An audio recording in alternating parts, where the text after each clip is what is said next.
Hello, my name is Kevin, and today I'm going to show you how to use the computer cart management software. This is a Qt5-based app which helps you to manage, track, and inventory your laptops and computer carts. This app gives you two different methods of storing your data. By default, data will be stored on a local SQLite database called carts.db, which is in the projects folder. However, if you would prefer to use a shared database amongst your coworkers, you can always set up a MariaDB/MySQL server as per the instructions in the README file. As you can see, I've git cloned the project, and I am currently sitting in this folder. In order to access the software, you do have to cd into the ComputerCartQT folder, as you can see right here. Now once in here, you will see a bunch of files. This is the source code of the project. Now if you want to use the software, you will have to compile a binary that looks a lot like this. And in order to do that, you have to use the make command. So you can use make type J and the number of threads you have, and if you're not sure of the number of threads you have, you can simply use this command. This program nproc will automatically retrieve the number of threads that you can use for this purpose. And after this finishes, we'll come back. Now that the project finished building, we are able to see the binary here, and you can ignore these other files that were created. They're simply object files which are created during compilation. In order to use the program, we simply run / and then the name of the binary, which in this case is ComputerCartQT. And here is the software. As you can see, it's pretty simple. Up top, we have two different tabs. We have the carts and the laptops tab. On the carts tab, we have listed all of our computer carts. And in the laptops tab, we have all of our laptops. So under the tabs, we see that there's a toolbar with a bunch of buttons. We see a refresh button, which can be useful when you're using a SQL server, as sometimes if somebody else makes a change, it's not going to update on your side. So here you can use that to keep information up to date. Then you see an add, remove, and edit button, which are used to manage these items in this table. And it's the same thing in the laptops bar. And finally, you see the settings button, which can be used to change settings. And as you can see, there's a few different options you can play around with, such as changing between SQLite and MySQL, and changing the theme, as well as changing the font. So taking a look at the carts table, you can see that we have the cart number, the computer type, the quantity, the current room, the current periods, operating system, home location, and last updated. So these columns are designed for our use. The quantity is how many laptops are within this computer. The computer type is what type of computer are they? I have the Alpha 440, which for us are Lenovo ThinkPads. Maybe they're Chromebooks. You want to specify which types of Chromebooks there are in there. Then there's a current room column, which gives you information of which room the cart is currently sitting in, and the current periods, which is how long that the cart will be in that room for, or needs to be in that room for. Then the operating system is self-explanatory. Well, the home location is where the cart should be when it's not in use or when you don't have any requesting it. Last updated simply states the last time we made a change to this row of this table. In the laptops table, you can see that the first thing is the asset tag. The second is the brand. The third is the generic name, and this is simply what you would call it. So the ThinkPads have this style of naming where it increments by 10 each model. So we have some ThinkPad L440s and ThinkPads L460s, ThinkPad L11E, and we can distinguish it that way. The model number is the actual model number from the manufacturer. As you can see, this is a very long name.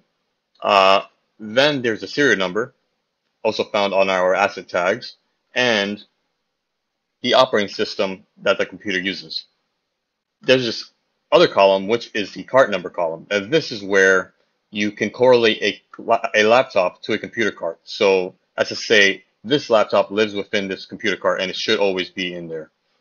The status is whether the computer is working or whether it's broken.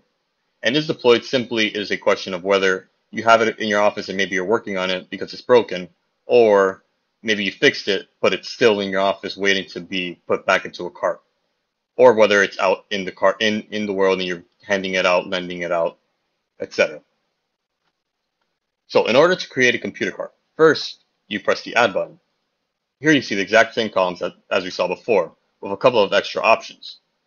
So first we see the computer type. So let's say we have I'm using a ThinkPad W520. So let's say we have a cart of W520s right now. We don't actually, but just as an example. And let's say we have 10 of those. And I'm not really sure. There's no room. I'm not really sure when it's going to be needed. I just want to leave it blank for now.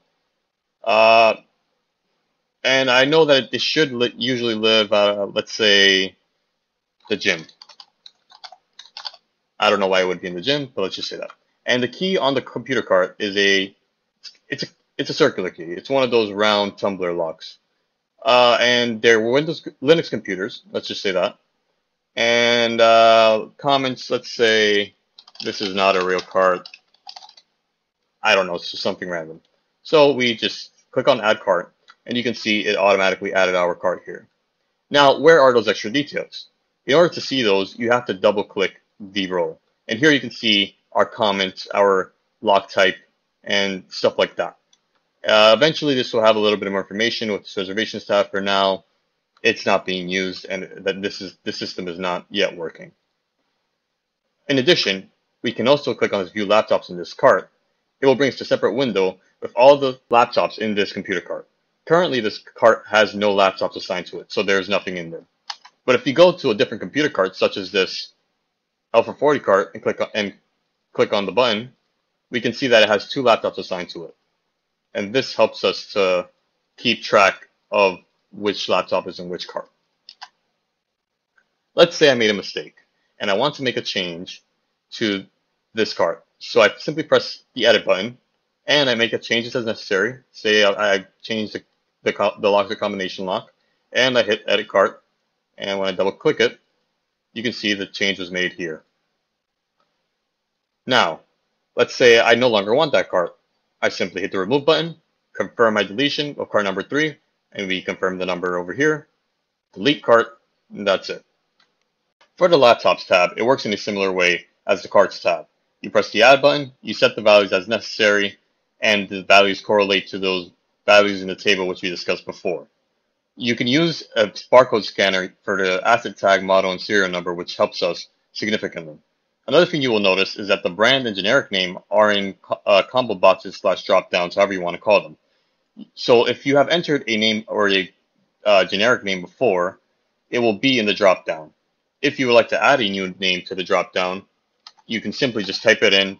Let's say I want to add a L470 laptop, which is not in the drop down. Simply type it in manually, press add, and it will create it. And next time I go to add a new laptop, it will appear there just like the other ones did. So if I want to edit it, it works in the same way as we mentioned before with the carts.